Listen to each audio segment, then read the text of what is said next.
Here is an inspiring verse from the Dhammapada. Our lifetime is gone day and night, so we shall practice diligently in time. Knowing the truth in this worldly life is impermanence. Do not be deceived and fall into darkness. Therefore, now that we have the opportunity to hear the Dharma, we must understand that the guidance of a spiritual teacher is more important than anything else.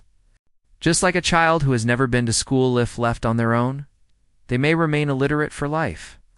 But if someone sends them to school, it becomes the most meaningful turning point for them.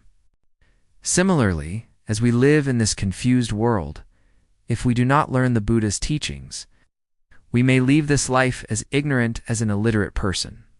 Yet now, having encountered the light of the Dharma, we can understand what to accept and what to reject, and clearly discern what should and should not be done.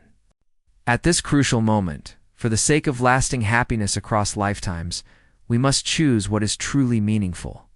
In this way, when we eventually depart from this world, having accumulated many virtuous causes for liberation, we can face our future rebirth with confidence and assurance.